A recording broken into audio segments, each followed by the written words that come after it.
Hola. Doctor, buenas tardes. ¿Cómo estás, hija? Todavía no Bien, carga, doctor. ¿no? Sí, ya podemos ver su pantalla. Ah, perfecto. ¿Ya ven la diapositiva todavía? Sí, sí se observa, solamente faltaría que lo ponga en pantalla completa. Ya, correcto. Estamos listos, ¿ya?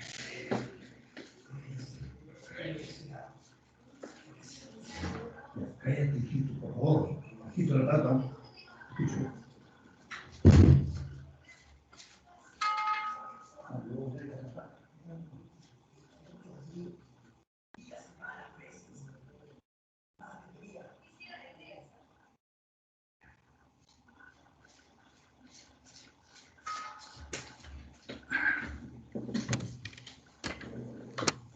A ver, ahora sí, ¿dónde está? Acá. Ya, ahora sí ven, ¿no? Sí, doctor, ahora se observa en la pantalla completa. Perfecto, entonces vamos a comenzar, ¿ya? Vamos a hablar ahora del rechazo y trasplante, ¿no? El rechazo al injerto depende del reconocimiento por parte del huésped del tejido injertado como ajeno.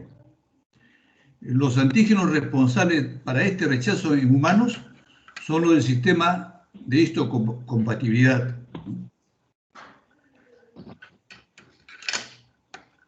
A ver,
¿Qué pasó? ¿Se salió el sistema? Sí, lo que pasa, doctor, que parece que usted por equivocación presionó el botón de colgar. Ah, ok. Ya, Sí. ya. A ver.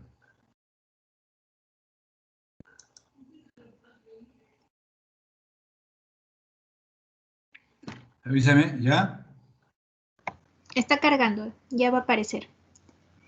Ya, ahora sí aparece Ya. la diapositiva Entonces, rechazo de trasplante. a ver, vamos a retroceder, ¿ya? Dijimos que el sistema inmunitario, el rechazo de trasplante, es el sistema inmunitario del receptor, el que reconoce al injerto como un cuerpo extraño y por ende lo ataca. Para que suceda este mecanismo, acá o este rechazo, existen dos mecanismos grandes, ¿no? Que sean reacciones mediadas por células T, ¿no? O que sean reacciones mediadas por anticuerpos. Entonces, estas células, reacciones mediadas por células T, pueden ser de dos tipos, por la vía directa o por la vía indirecta. Por la vía directa, cuando las células del receptor, las células T, los linfocitos T del receptor del trasplante, reconocen las moléculas del complejo mayor de histocompatibilidad halogénicas del donante, ¿no? Sobre la superficie de la célula presentadora del antígeno, en el injerto. Mientras que la vía indirecta, los linfocitos T del receptor reconocen los antígenos del injerto después de ser presentados por las células presentadoras de antígeno del propio receptor. Y el otro es las reacciones mediadas por anticuerpos. Lo vemos acá. En la vía directa, las células, estas presentadoras de antígeno, son las células dendríticas macrofágicas, se llaman, ¿no? Las células dendríticas presentes en el órgano donado, o sea, son los inmunógenos más importantes. Estos inmunógenos o estas células presentadoras de antígeno del órgano donado, que están en el órgano donado, son ricos en moléculas de histocompatibilidad, ¿no? Tanto de la clase 1 como de la clase 2, de gran cantidad. Y también tienen otras pequeñas sustancias más, ¿no? Entonces, y aquí tenemos de que participa, ¿no?, las células T del receptor del trasplante, tanto la célula T cooperadora como la célula T supresora. O sea, el TSD4 y el TSD8 son los responsables de esta vía directa, ¿no?, del receptor. Entonces, tenemos nosotros que el TSD8, ¿no?, reconoce a los antígenos de histocompatibilidad de la clase 1. Entonces, porque recuerden ustedes, estos antígenos o estos son presentados por la célula dendrítica, los linfocitos CD8 reconoce ese antígeno y se diferencia al linfocito citotóxico maduro. Ojo. Entonces, al reconocer a los antígenos, ¿no?, de la clase 1, se diferencia al linfocito citotóxico maduro. Por ende, este citotóxico destruye directamente el tejido injertado, ya sea dañando el vaso sanguíneo o el mismo epitelio del túbulo renal. Puede provocar, pues, hipermeabilidad vascular y lesión endotelial con trombosis o daño directo con el túbulo. El TCD8 puede actuar, el CD8 se transforma en linfocito citotóxico porque reconoce a esta molécula de histocompatibilidad, ¿no?, clase 1. Mientras que el CD4 reconoce, se reconoce a la molécula de histocompatibilidad tipo 2, ¿no?, y libera citoquinas, ¿ya?, y también va a favorecer la diferenciación de los linfocitos citotóxicos. Entonces, el CD4 se activa para que proliferen y diferenciarse en célula efectora TH1 que reconoce moléculas halogénicas de tipo clase 2, ¿no? El CD4 reconoce moléculas tipo 2 clase 2, y el CD8, moléculas tipo 1. Entonces, este CD8, como hemos dicho, va a transformarse directamente en linfocito citotóxico, mientras que el linfocito CD4 se activa para proliferar y diferenciarse en célula efectora TH que reconoce moléculas halogénicas de la clase 2. Entonces, aquí, esta célula, ¿no?, CD4, que se pone en contacto con la célula presentadora del oxígeno, de la molécula clase 2, ¿no?, libera citoquinas, igualmente incrementa la permeabilidad vascular, ¿no?, acumula linfocitos y macrófagos en el área y produce lesión del injerto. Vamos a ver un esquema más adelante. Entonces, recuerden ustedes que la vía directa es por los linfocitos T cooperador o CD4 y T supresor CD8. Este CD8 se transforma rápidamente en linfocito citotóxico, destruye directamente el tejido injertado, mientras que el CD4, mientras la liberación de citoquinas, ¿no?, al reconocer la molécula de compatibilidad tipo 2, ¿no?, va a secretar citoquinas, lo que incrementa la permeabilidad vascular, acumula la producción de linfocitos y macrófagos para lesionar el injerto. La vía indirecta. En la vía indirecta, los T participan los TCD4, no participan los CD8. Estos van a estimular. ¿Okay? La vía indirecta, el TCD4 o linfocito cooperador penetran en el injerto y reconocen los antígenos presentados por las células dendríticas del huésped, ¿no?, que han ingresado al injerto. Estos reconocen los antígenos presentados por las células dendríticas del huésped que han injertado al injerto. En el anterior, recuerdan, reconocían en la superficie, acá ya están dentro del injerto, y da lugar a la reacción de hipersensibilidad tipo retardada, ¿no?, por participación del linfocito TCD4. Mientras que los linfocitos TCD8 son los supresores, por esta vía no pueden reconocer ni destruir directamente las células de antígeno. O sea, acá los linfocitos citotóxicos no tienen acción, ¿no? Solamente la vía indirecta es porque el CD4 es el que reconoce a los antígenos, ¿correcto? Entonces el CD8 no reconoce ni destruye directamente las células del injerto por la vía indirecta. O sea, el CD8 actúa transformándose en linfocito citotóxico por la vía directa. Entonces, el principal mecanismo del rechazo celular puede ser la producción de citocinas por la célula T y la hipersensibilidad retardada.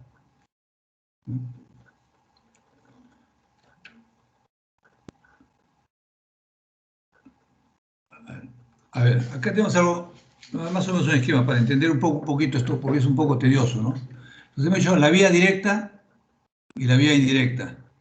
La vía indirecta, la célula presentadora del antígeno, ¿no?, en el injerto, o sea, en el órgano donado, ¿no?, en su superficie presenta los antígenos, ¿no?, al linfocito CD8 y al linfocito CD4, ¿no? Y hemos dicho que el linfocito CD8, ¿no?, reconoce a la molécula de compatibilidad tipo 1 y se transforma, o sea, se activa, al reconocer acá en contacto con el antígeno, ¿no?, se activa las células CD8 y se transforma en linfocito citotóxico. Este linfocito citotóxico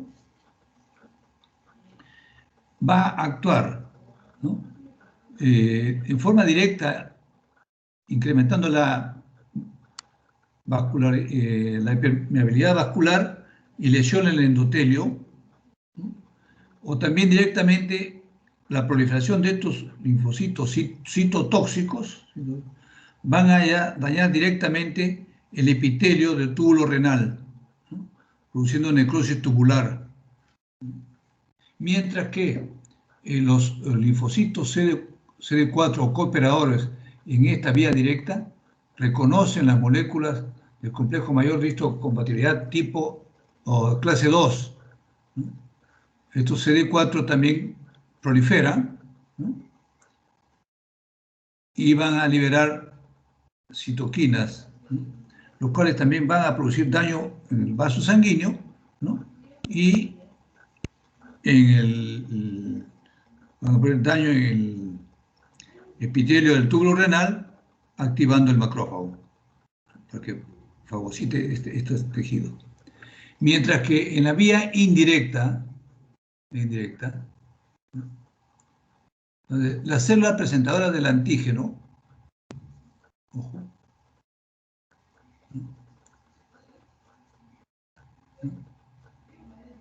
es reconocida por el linfocito CD4. Acá hemos dicho que el linfocito CD8 no permite reconocer esto, ¿no? Por esta directa. Esa es la vía CD4, ¿no? Activa, las células proliferan, se activan, y igualmente liberan las citoquinas, ¿no? Para producir el daño renal. Entonces, más bien, este linfocito CD4, como recordemos nosotros, tenía varias funciones. Dentro de las funciones tenía de estimular, ¿no? y suprimir la acción inmune. Entonces también va a estimular la producción de linfocitos B para que incremente los anticuerpos, ¿no?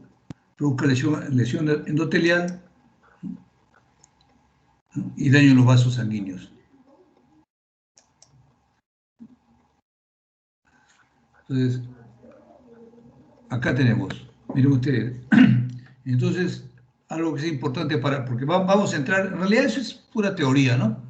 Vamos a entrar a lo que nosotros vamos a ver en patología. ¿Qué es lo que vamos nosotros a encontrar en el riñón trasplantado, ¿no? Desde el punto de vista microscópico, ¿no? O macroscópico, ¿no? Cuando se pone en acción una vía directa, ¿no? Se produce lo que llaman el rechazo agudo. Y la vía indirecta, el rechazo crónico. Vamos a ver que existe, desde el punto de vista histopatológico y clínico, existen tres tipos de rechazo. El rechazo hiperagudo, aquel que se da inmediatamente realizado el trasplante a los minutos, horas, ¿no? El rechazo agudo, que es un poco más, que está entre horas y días, ¿no? Y el rechazo crónico, que es de meses, ¿no? Y es el dado por la vía indirecta. O sea, la vía directa es responsable del rechazo agudo. O sea, aquí, recuerden ustedes, hemos visto que el linfocito que va a actuar directamente es el CD8 y también actúa el CD4, pero básicamente el CD8, ¿no? La vía directa. La vía indirecta es el linfocito CD4 cooperador, ¿no? Y hemos dicho que acá está la inmunidad celular. Acá está. Pasamos al otra vía, otro mecanismo, reacciones mediadas por anticuerpos. Las reacciones mediadas por anticuerpos tenemos nosotros el rechazo humoral. Cuando hablamos, recuerdan, de humoral, estamos hablando de anticuerpos, inmunoglobulinas, linfocitos B. Rechazo humoral, ¿no? Ya. Entonces, ese rechazo humoral, ¿no? Porque esta es inmunidad humoral o célula B. Entonces, este rechazo humoral puede ser hiperagudo, rechazo agudo. Entonces, cuando hay rechazo hiperagudo, Los anticuerpos antidonante preformados están presentes en la circulación del receptor. O sea, presente. Entonces, estos anticuerpos o preformados circulantes, ¿no?, reaccionan con los antígenos y se depositan rápidamente en el endotelio vascular del órgano injertado. Ocurre fijación del complemento que da lugar a trombosis en el injerto y muerte isquémica de este. Un ejemplo de esto es lo que nosotros podemos observar que se haga. Esto es un poco difícil que suceda, pero actualmente ya ha mejorado mucho, porque antes se hacían injertos de riñón, de cualquier otro trasplantado, sin hacer muchos estudios de tamizaje para ver si era o no, si no tenía anticuerpos contra el donante, ¿no? Por ejemplo, de un paciente RH positivo, dar un órgano a un paciente ARH positivo. Entonces, ya hay anticuerpos contra el B, ¿no?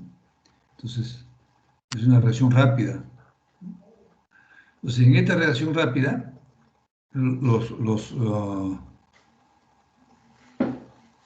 anticuerpos circulantes se depositan en el endotelio vascular, ¿no? Bueno, y va a dar una histología clásica, típica, van a ver, ¿ya? ¿No? Y también ocurre fijación del complemento que da lugar a trombosis, o sea, hay trombosis, y por ende, si hay trombosis, hay muerte isquémica del órgano. Mientras que el rechazo agudo es de días a meses, ¿no? Este se da usualmente cuando el paciente, ¿no?, recibe tratamiento de inmunoterapia por rechazo, ¿no?, en forma inadecuada o deja de recibirse porque se olvidó. Entonces de un momento a otro empieza, a los 2 o 3 meses empieza el rechazo, le llaman rechazo agudo. Entonces, la exposición a los antígenos de histocompatibilidad de la clase 1 y 2 del donante pueden formar anticuerpos con el tiempo, ¿no? Como digo, esto se da cuando hay un defecto o no se controla bien la inmunoterapia. También hay lesión por citotoxicidad del complemento, inflamación y citotoxicidad por acción de anticuerpos. Y da una vasculitis. Ya vamos viendo, acá hay una vasculitis en el rechazo agudo, acá hay una trombosis, ¿no?, por si acaso, ¿ya?, para ver la histología de cada uno. Entonces, estos son los responsables del rechazo humoral, ¿no?, tanto en el rechazo hiperagudo como el agudo, ¿no? Entonces, hemos dicho, el rechazo agudo, dijimos, ocurre minutos y horas post-trasplante, ¿no? ¿Y cómo se da cuenta el médico o los médicos que están haciendo el trasplante? Porque apenas se terminó el trasplante, encuentran que la cantidad de orina que excreta el paciente, el receptor, es escasa, muy poca orina y de tipo sanguinolenta. O sea, hay una insuficiencia renal severa en ese momento, ¿no? Y el riñón trasplantado es un riñón cianótico de un moteado y flácido, ¿no?, muy blando, quiere decir que se está necrosando. Entonces, esa es la típica característica macroscópica del riñón trasplantado en un rechazo hiperagudo. Entonces, microscópicamente, ¿qué encontramos acá?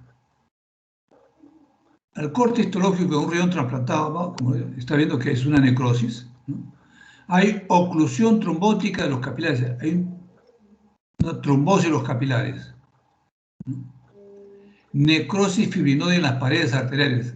Recuerden que acá se depositaban anticuerpos en la pared, ¿no? Entonces hay una trombosis masiva de los capilares, una necrosis fibrinoide de las paredes arteriales y una necrosis total de la corteza renal. Necrosis total de la corteza renal. Inmediatamente que se produce este rechazo, hay acúmulos de neutrófilos dentro de las arteriolas, glomérulos y los capilares peritubulares. Y también en el intersticio hay acúmulos de neutrófilos. O sea, y en la inmunofluorescencia podemos encontrar nosotros depósitos de inmunoglobulina G y complemento en la pared del vaso. Igualmente en la lesión, en el microscopio electrónico, una lesión neotrial precoz con trombo de plaquetas. Aunque no es necesario irnos a estos estudios de inmunofluorescencia o de microscopía electrónica para determinar si es un rechazo agudo, ¿no? Porque con el hecho de ver un riñón que ha sido trasplantado poquísimo tiempo, ¿no? Y que no funciona, no excreta orina, entonces ya hay que pensar en que es un rechazo agudo, ¿no? Hiperagudo, y es un riñón, como digo, cianótico, ¿no? De que se coloca, no toma el color normal, ¿no? Y se hace flácido, y es porque hay una necrosis total de la corteza, ¿no?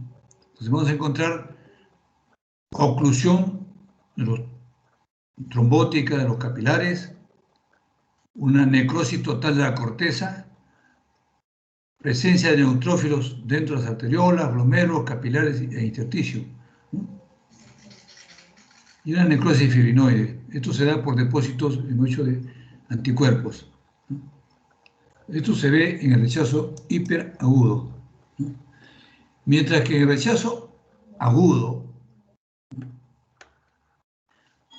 ocurre en días, meses, los días o meses, que después del trasplante, ¿no?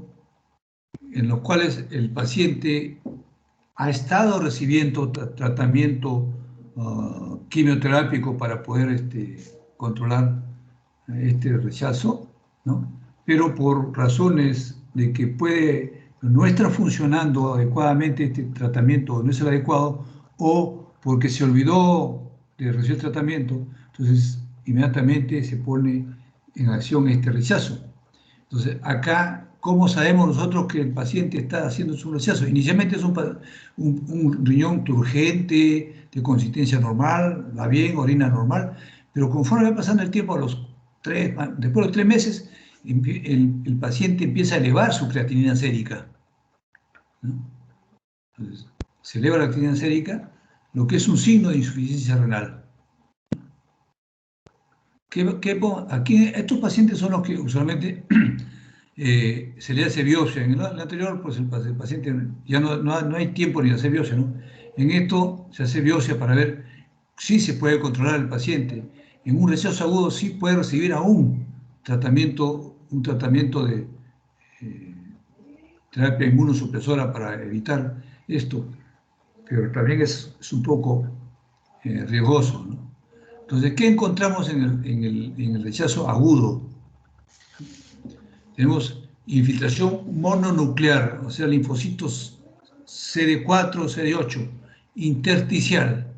Ojo, infiltración CD4, CD8, intersticial, ¿ya?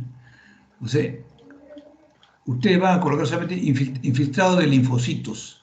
Estos CD4, CD8 solamente lo podemos determinar nosotros por el estudio de inmunohistoquímica. No hay otra forma de saberlos.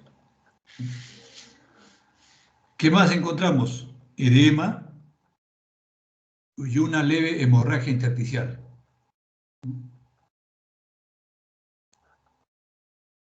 También encontramos infiltrados de estas células mononucleares en los capilares, glomerulares y en las áreas peritubulares. Y una necrosis tubular focal, o sea, este paciente puede tener chance a recuperarse, ¿no? Porque son focos en lo que se depositan estos linfocitos en este tisio, ¿no? Hay un edema y una leve hemorragia en el intersticio. Es focal el daño y los infiltrados mononucleares en capilares en una fase un poquito más avanzada y por ende también una necrosis tubular focal. Recuerden ustedes que en el rechazo hiperagudo lo que predomina es una necrosis de toda la corteza, llegando a ser toda la corteza necrótica. Acá son focos, rechazo agudo. Pero este rechazo agudo, como digo, es de tipo celular, en el cual participa el linfocito T solamente. Aquí no hay participación de anticuerpos. Puede ser de dos tipos, como digo, el celular agudo o el humoral. Puede ser de causa humoral o de causa celular. En el caso de la micropía, el rechazo humoral agudo, uno va a encontrar una necrosis vascular, ¿no? Hay vasculitis necrosante. Hay infiltración neutrofílica por depósito de complejos inmunes, ¿no? Anticuerpos, complemento, fibrina y trombosis. Engrosamiento de la íntima por proliferación de fibroblastos. O sea, la íntima en los estadios más prolongados, ¿no? Encontramos que los fibroblastos están proliferados, igual que los miocitos, y presencia de macrófagos espumosos, van a dar una trombosis, una oclusión del vaso, ¿no?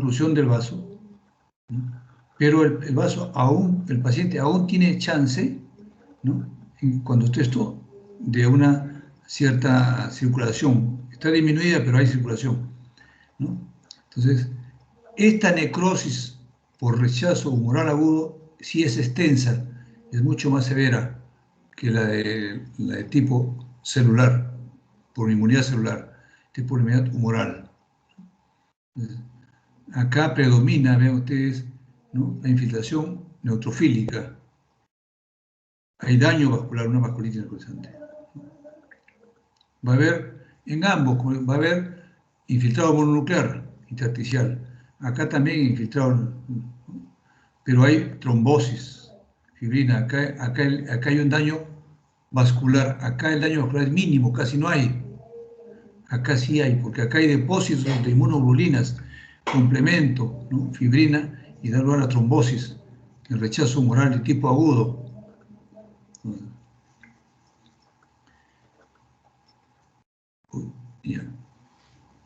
Entonces, y hay un engrosamiento de la íntima por perforación de fibroblastos. Eso, como digo, es un estado más avanzado, pero que el paciente todavía puede responder. Y ya cuando la situación es mucho más severa, da lugar a una extensa necrosis del parénquima, cuando el daño es mucho mayor. Acá tenemos algunos ejemplos de ustedes, ¿no? Este es un rechazo agudo, había infiltrado de linfocitos intersticial, básicamente, y esto es lo que les decía a ustedes, que en el agudo humoral puede ocurrir una trombosis del vaso, un vaso engrosado, completamente engrosada la pared del vaso, por proliferación de fibroblastos, miocitos, depósito de fibrina,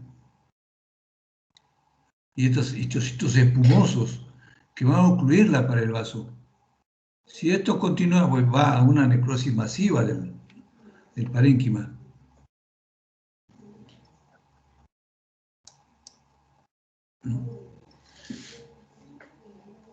A ver, ¿alguna pregunta hasta ahí, por favor? No hay, ¿no? Ya. Continuamos. Veamos el rechazo crónico. El rechazo crónico ocurre luego de años, ¿no? En pacientes con drogas, tratados con drogas inmunosupresoras. Puede darse, ¿no? Puede estar pasando 6, 7 años, 10 años y de repente arranca su problema de problema renal debido a que el paciente va a observar un incremento progresivo de la creatinina sérica. y usualmente se da a partir de los 4 o 6 meses, o puede durar años. Entonces, ¿qué encontramos en la microscopía del rechazo crónico? En el rechazo crónico encontramos que las arterias corticales, o sea, las arterias capilares que están en la corteza renal, ¿no?, va a sufrir una serie de cambios. Va a haber una fibrosis densa o literativa en la íntima, ¿no? Se llega a engrosar por depósitos de tejido fibrocolágeno que va a ocluir lentamente, ¿no?, y produce una trombosis también del vaso, con la consiguiente isquemia renal, ¿no?, con daño glomerular, ¿no? Produciendo daño glomerular, hay también una fibrosis intersticial y atrofia tubular. Hay atrofia tubular. Y podemos encontrar infiltrados mononucleares en linfocitos, células plasmáticas y eosinófilos en el intersticio. Esta es lo que vamos a encontrar. Podemos encontrar dos cosas acá típicas, ¿no? Este infiltrado mononuclear, constituido por células plasmáticas, eosinófilos, linfocitos, ¿no?, en el intersticio, y también podemos encontrar nosotros cambios vasculares en las arterias corticales, ¿no?, como obliteración de la luz, ¿no?, por una fibrosis de la íntima. Dependiendo del grado de la gravedad, es que hay una isquemia renal, ¿no?, dañándose una buena cantidad de glomérulos, ¿no? Puede haber fibrosis y atrofia intersticial y atrofia tubular. Por eso es que nosotros, con una biopsia de un riñón trasplantado, nosotros podemos determinar, ¿no?, a qué corresponde. En realidad, hacer una biopsia en un paciente con un rechazo hiperagudo, ¿no?, no tiene mucho sentido, porque ya uno macroscópicamente y clínicamente lo ve. Es un paciente que ha perdido el riñón trasplantado porque su secreción de orina es escasa, es poquito de sangre y todo lo que sale, ¿no? Y el riñón pues se vuelve flácido, ¿no?, y se vuelve cianótico, morado. Y vamos a encontrar nosotros que presenta, ¿no?, extensa área de necrosis cortical. Entonces, lo que a nosotros nos interesa es, sobre todo, evolucionar los pacientes acá está, con rechazo agudo. Entonces, aquellos que se iniciaron entonces, en días o meses después y que están recibiendo tratamiento, pero que empiezan a hacer una elevación de creatinina sérica, entonces hay que preguntarse por qué. ¿Por qué sucede esto, no? Y al hacer la biopsia, ¿no?, podemos encontrar nosotros, ¿no?, estos dos tipos, ¿no?, de hallazgos, ¿no? Si es de tipo celular agudo o de tipo humoral agudo, o a veces es de los dos, ¿eh? Entonces, lo que vamos a encontrar es, si es de tipo celular agudo, es mucho mejor, ¿no?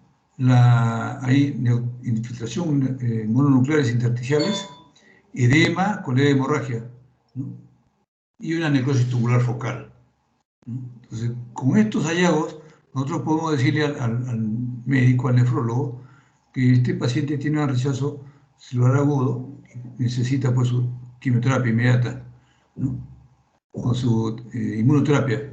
Y en el caso agudo, la cosa es mucho más humoral, ¿no?, más alarmante, porque hay daño vascular, una vasculitis, es la característica, a diferencia de este celular al humoral.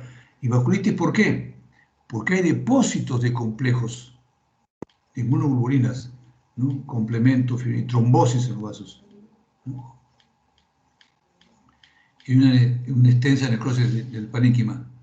Mientras que eso es lo que vamos a ver en el rechazo agudo. Mientras que en el rechazo crónico, ¿no?, encontramos que los cambios vasculares se van dando lentamente por fibrosis densa de la íntima, ¿no? Hay pérdidas focales, renales, por pérdida de glomérulos, presencia de fibrosis intersticial y atrofia tubular en las áreas lesionadas, ¿no? Y presencia de infiltrados mononucleares, ¿no?, en el intersticio. Entonces, acá tenemos nosotros un ejemplo histológico de lo que es rechazo crónico, ¿no? Entonces, acá todavía vemos nosotros algunos túbulis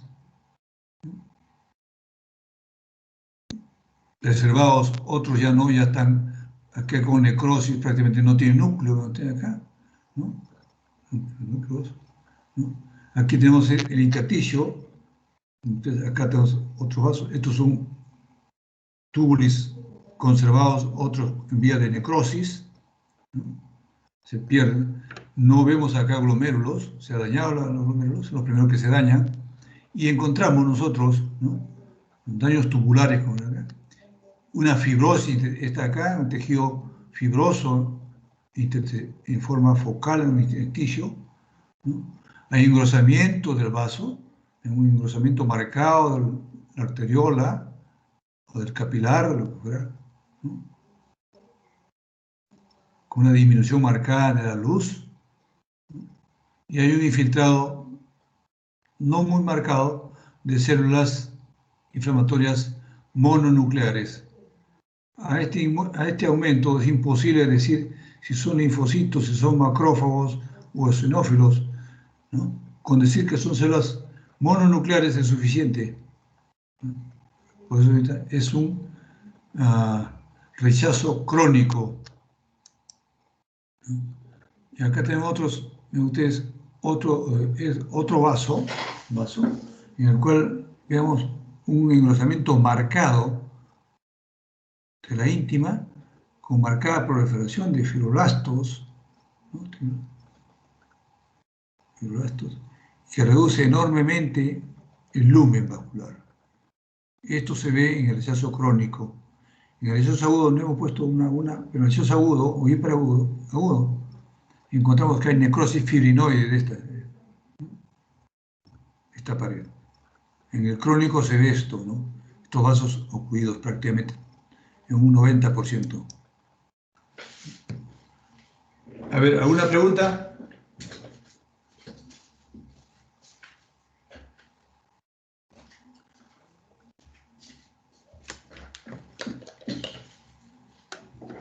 ¿Está claro? ¿No me escuchan?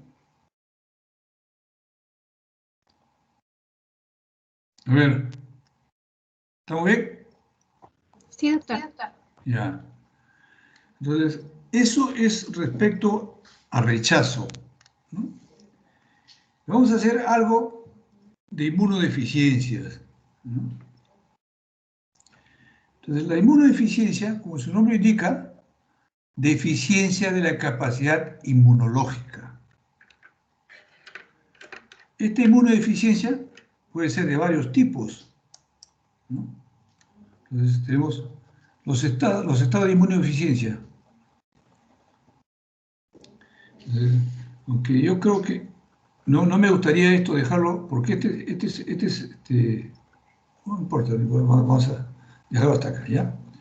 Estos estados de inmunodeficiencia pueden ser, ¿no?, ya sea la inmunidad adquirida o la inmunidad humoral, las que están afectadas, ¿no? Entonces, los sistemas. Recordemos nosotros cuando recién comenzamos las clases, dijimos que había inmunidad natural, inmunidad adquirida, ¿no?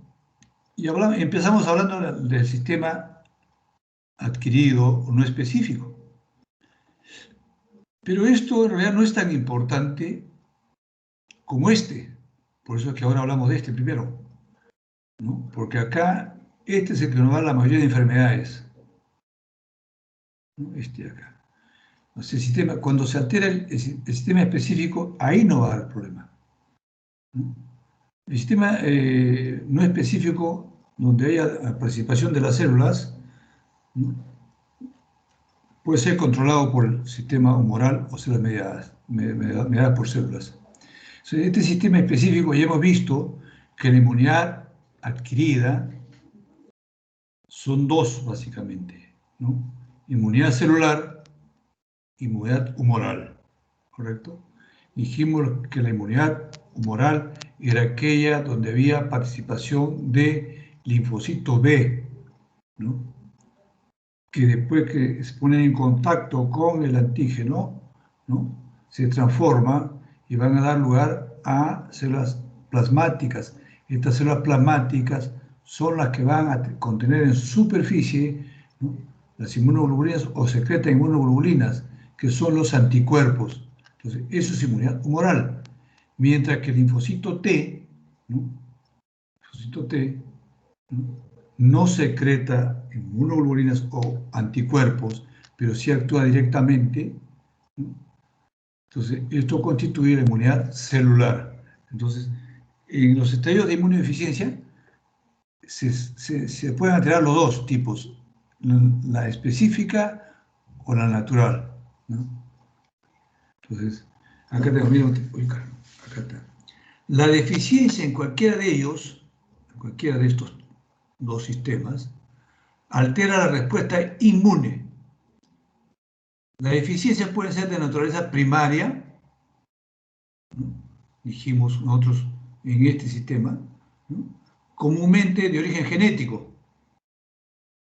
¿no?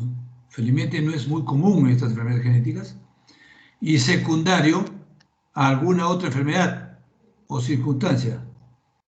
Igualmente, la alteración en cualquier sistema puede ser cualitativo o cuantitativo.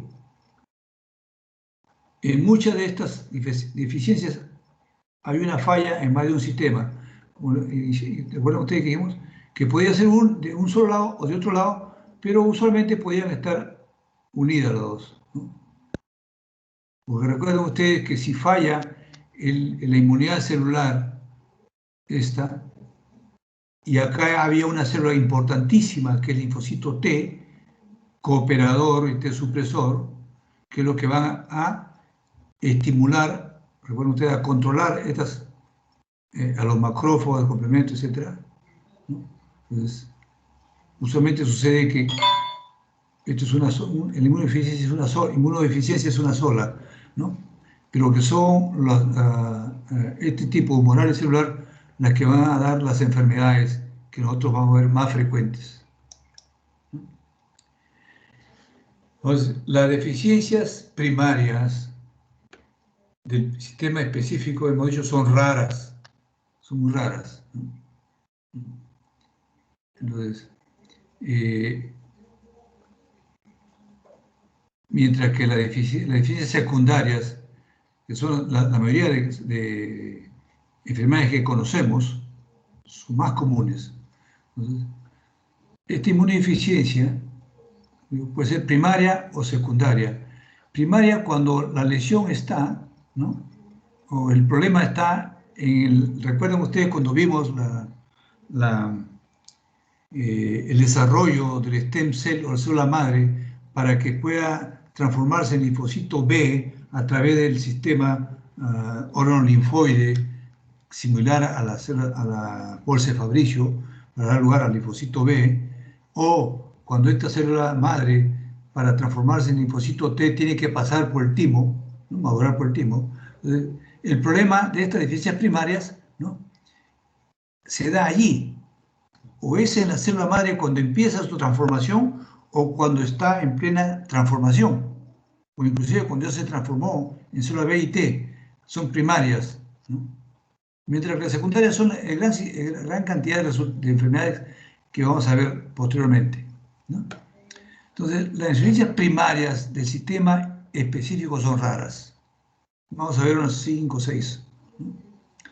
Incluyen las células B, ¿no?, o sea, cuando madura a través del órgano linfoide, ¿no?, o la célula T, cuando la célula madre, T-cell, ¿no?, va a madurar por el timo para dar lugar a los linfocitos T, o también cuando ya se produjeron estas células T y B, cuando ya maduró la célula madre, se diferenció tanto en el tejido linfoide como en el timo, ¿no? Y puede ser allí, que estas son las más severas, ¿no? O porque hay un déficit de la función de estas células T y B, o sea, se produjo la B, la T, se produjo la T, la B, ¿no? Entonces, y no funcionan bien estas células. Vamos a ver también algunos ejemplos, ¿no? Y estas son asociadas con infecciones recurrentes, o sea, los pacientes que tienen inmunodeficiencias, ¿no?, primarias, ya sea en este tipo de déficit de T y B, hacen infecciones recurrentes, mientras que cuando el problema es acá, antes que se transforme, ¿no? Aquí se transforme, es mucho más severo, pero todos al final tienen infecciones recurrentes, virales, parasitarias, bacterianas, micóticas, etc., ¿no? Entonces, ¿y cuáles son los órganos que más se afectan con estas inmunodeficiencias, ¿no? Particularmente son el tracto respiratorio y el tracto digestivo. Puede afectar otros órganos, sí, es cierto, pero básicamente estos son los grandes problemas, ¿no? Los niños van a tener diarrea, van a tener problemas neumónicos, infecciones, ¿no?, etcétera, etcétera. Vamos a ver. Mientras que las deficiencias secundarias del sistema específico, o sea, las adquiridas, son comunes. Mamá, no desconectes tu mega. ¿Sí? Son comunes. Usualmente la actividad de las células T es afectada, resultando una deficiente inmunidad celular, ¿no? Y tardíamente ocurre el déficit de células B. Vamos a ver, estas son comunes. Vamos a ver. Acá tenemos otras enfermedades como el Sjögren, el pénfigo, pemfigoide, lupus eritematoso sistémico, artritis reumatoide, etcétera, etcétera. Vamos a ver. Entonces, esto es lo que sucede con inmunodeficiencias, ¿no? Entonces, ahora repetimos, porque aquí nos vamos a quedar para continuar el lunes con un problema. ¿Qué hora son? ¿Se fuera? Faltan 4 minutos. Entonces, vamos a quedarnos acá porque después vamos a revisar a partir del lunes las inmunodeficiencias primarias, ¿no?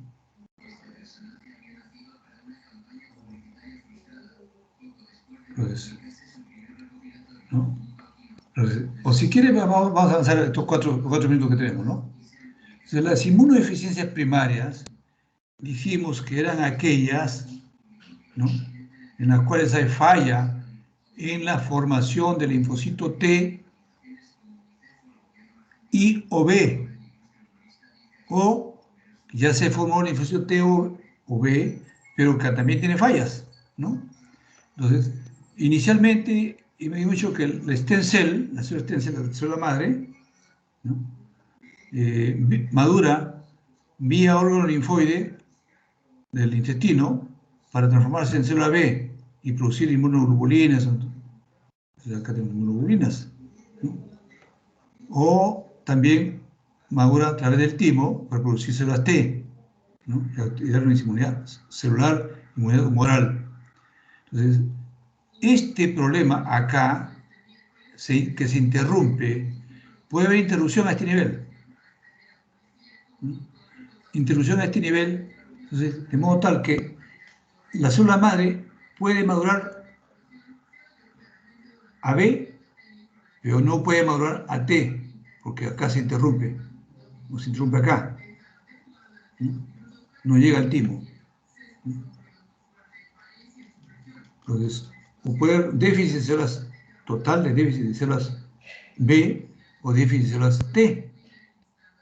O también puede ser que sí llegue a madurar, ¿no?, llegue a madurar en ambos sitios, pero que la maduración en estos órganos, ¿no?, tenga algún defecto, alguna deficiencia. ¿No? Recuerden ustedes que esta célula B es la que va a producir una serie de inmunoglobulinas, de anticuerpos. ¿No? Entonces puede ser que solamente produzca inmunoglobulina A, B, ¿no? G, M, etcétera, ¿no? Entonces, puede ser que solamente produzca una de ellas, o produzca 2 o 3 y la otra no, ¿no? Entonces va a tener una serie de enfermedades. Igualmente, estas de acá, ¿no? Que son las menos comunes, pero que son las más severas, igualmente van a dar enfermedades. Entonces acá tenemos, estas son las inmunodeficiencias que vamos a tratar el día de mañana, el día lunes, ¿ya? Hasta acá les vamos a dejar y lean por favor, ¿no? Vamos a hablar sobre la gamma-globulinema de Bruton, ¿sí se llama? Gamma-globulinema de Bruton. Una inmunodeficiencia primaria debido al déficit aislado de inmunoglobulina A, solamente A. ¿No? Síndrome de DiGeorge, síndrome de Wiskott-Aldrich.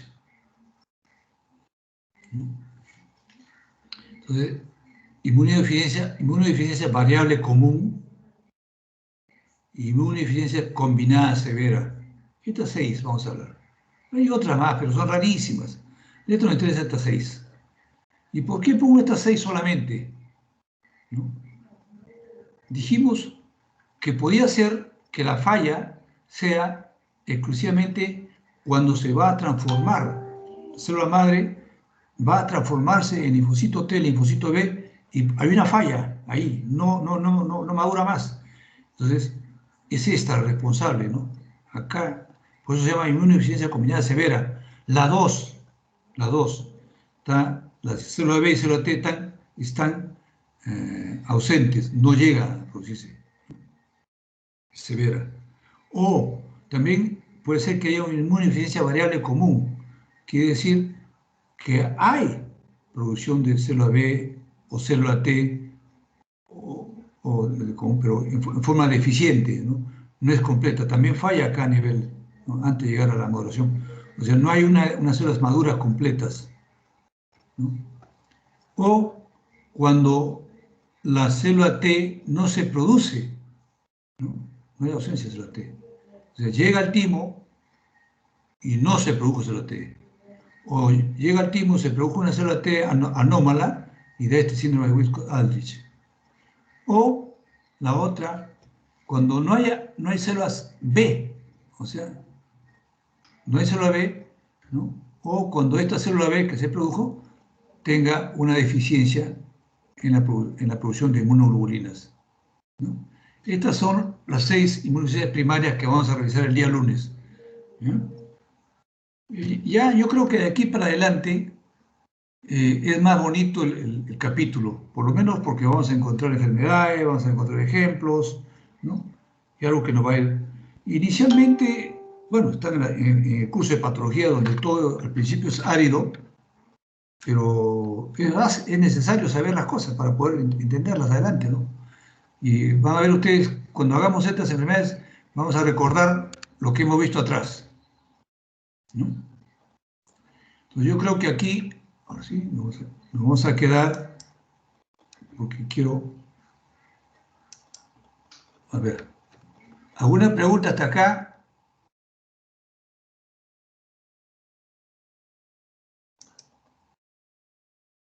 Ya. Lisette, ¿hasta ahí? Para pasar a hacer la práctica con mi grupo, que nos quedamos pendientes. Ya, doctor. ¿Ya? Muchas gracias. Gracias, espérate, voy a grabar, a bajar la lista. Sí, doctor, por favor. ¿Dónde está lista? Oh, acá estamos.